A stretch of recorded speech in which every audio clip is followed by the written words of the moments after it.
መናፍቅ ይመልከተው፣ ምድረ መናፍቅ ፕሮቴስታንት የተባለ ሌላ እምነት ተከታይ የተባለ ይመልከተው። በቻላችሁ ታቅም አዳርሱት። በቲክቶክም በምንም ከፈለጋችሁ ልቀቁት፣ ችግር የለውም። ግን ሁላችሁም ከመስማታችሁ በፊት ይሄን ተናገሩ።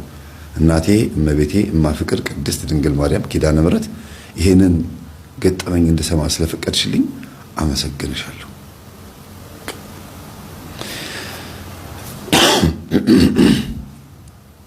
በዚህ ገጠመኝ ውስጥ እኔ መጨረሻ ላይ ብቻ ነው የተሳተፍኩት ስላችሁ ብቅ ያልኩት።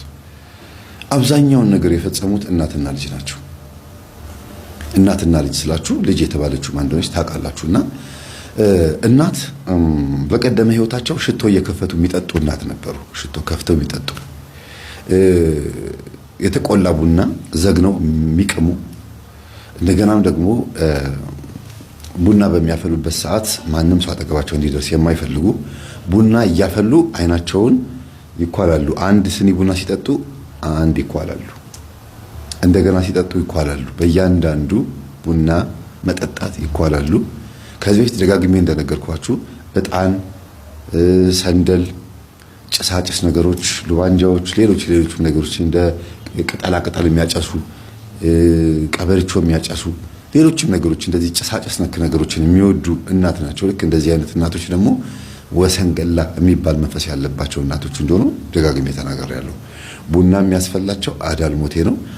ጭሳጭሱ ደግሞ ወሰንገላ ነው። ጠቋር ለመኖሩ ምልክቱ ደግሞ ኩል ያስኩላል። ጠቋር ኩል ያስኩላል ስላችሁ ቡዳ ሆኖ ነው እዛ ቤት ውስጥ የኖረው እንጂ ሁሉም ጠቋር አይደለም ኩል የሚያስኩለው። ግን ይሄኛው ጠቋር ሴትዮዋ ላይ ያለው ጠቋር ቡዳም ነው፣ ቡዳ ዛር ነው እና ኩል ያስኩላቸውና በዛ አይናቸው ፈጠጥ አድርገው ጎረቤት ሰው ምናምን ሲመለከቱ በቃ ሽንታቸውን የሚለቁት መጡ። ደግሞ እሺ ማማ በቃ ተው በቃ ዝም በሉ በቃ ይቅርታ ነው የሚሏቸው። ገና ሲመጡ አይናቸውም እንዴት ነው መፍጠጥ ትችላላችሁ? እንደዚህ ይችልበታል አልችልም ፈጠጥ ነው የሚሉት። በቃ ገና ሲመለከቱ የፊታቸው መኮሳተር።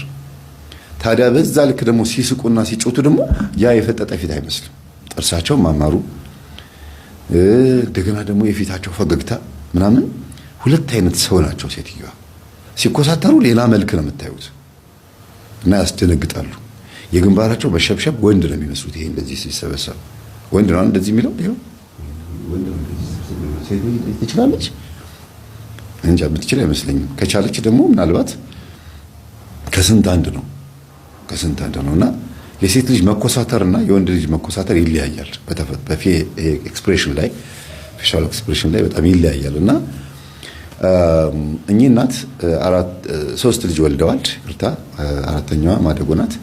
ሶስት ልጅ ወልደዋል። ሁለት ወንድና አንድ ሴት ነው የወለዱት።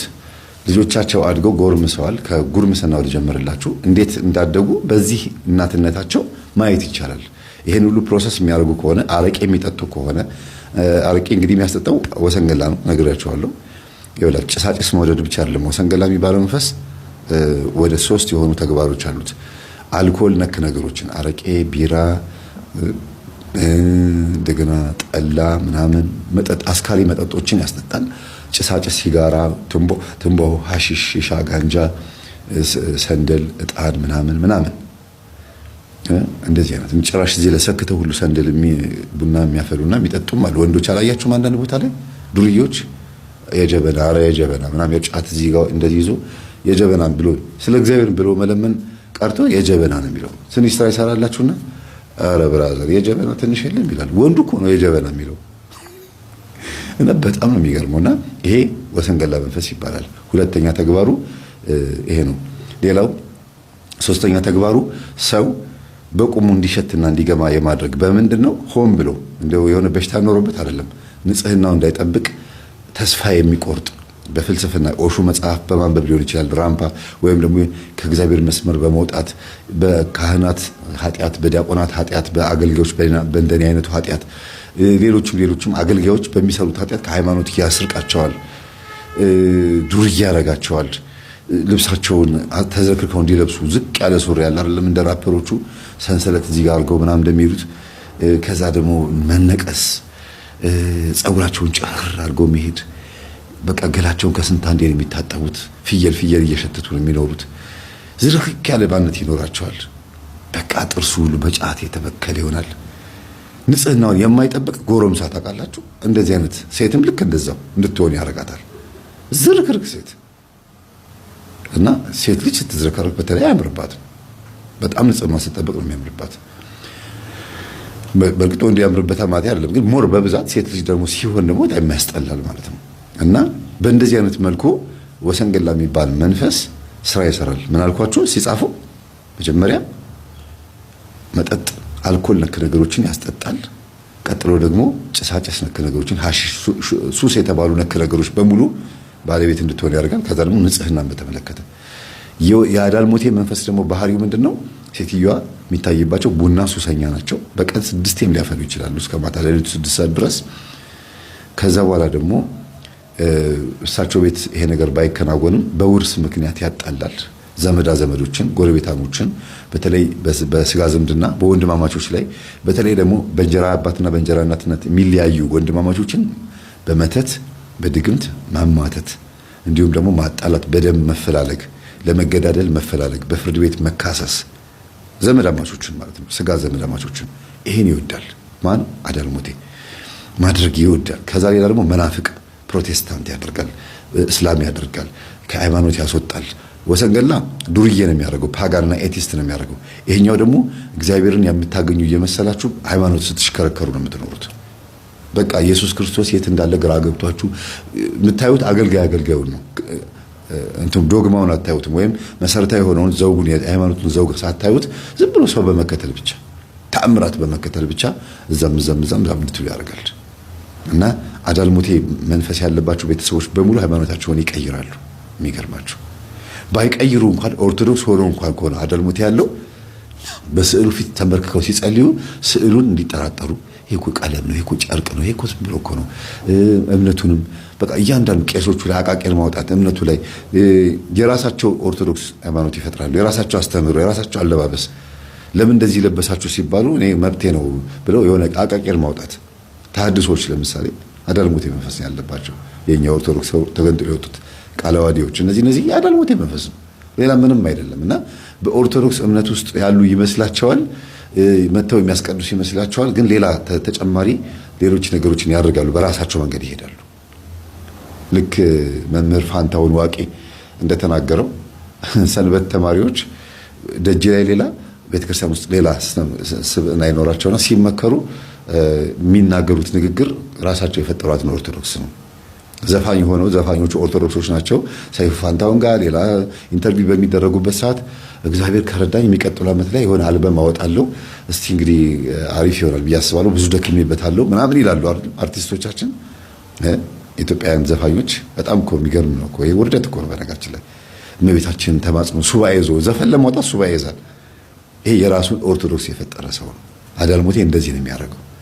በኦርቶዶክስ እምነት ውስጥ ሆኖ ግን ኦርቶዶክስ ቤተክርስቲያን የማትፈቅዳቸውን ነገሮች እያደረገ እግዚአብሔር እንደረዳው አድርጎ የሚያቃጥር ለኃጢአቱ እግዚአብሔርን ተባባሪ አድርጎ የሚያዘጋጅ የአዳልሞቴ መንፈስ ባህሪ ነው። ጠቋር ደግሞ እንዳልኳችሁ መቆጣት፣ ማፍጠጥ፣ መናደድ፣ መነጫነጭ፣ ከዛ በኋላ ደግሞ ኃይለ ቃል መናገር፣ ደፋር ቃላቶችን ማውጣት፣ ጳጳሳትን ፓትርያርኮቹ ሁሉ ሳይቀር መዘርጠጥ፣ በመጽሔቶቻቸው፣ በጋዜጣዎቻቸው፣ በዩቲዩቦቻቸው አባቶችን ማዋረድ፣ ማብጠልጠል፣ ትክክለኛ የሆነውን ነገር የተናገሩ እየመሰላቸው ቤተክርስቲያንን ማዋረድ፣ ከባቴ አበሳ ኃጢአትን ገበናን ሸፋኝ የሆነ አምላክ የእሱን ገበና እንደሸፈነለት ረስቶ ሌላ ነገር ውስጥ ይገባል። ይሄ ነው። ሌላው ደግሞ ጠቋር መንፈስ በአገልጋዮች በካህናትና በዲያቆናት በሰንበት ተማሪዎች መካከል ገብቶ ማቡካት፣ በወሬ በሐሜት ደብተራውን በድግምት በዝሙት በገንዘብ እንደገና ደግሞ እርስ በርስ በማፋጀት በመቋሚያ በማፈነካከት ሰንበት ተማሪዎች አስተዳዳሩ ላይ ያመጻሉ። አስተዳዳሩ ሰንበት ተማሪዎችን ያሳስራል። ዲያቆናት አስተዳዳሩን ይከሳሉ። አስተዳዳሩ ውስጥ ፍጭት አለ። እስከ ዩቲዩብ መጥቶ መካሰስ። ደፋር ነው ጠቋር። ከዛ ጠቋር ደግሞ እህትና ወንድምን ሩካቤ እንዲፈጽሙ የማድረግ ይሄም ድፍረት ነው።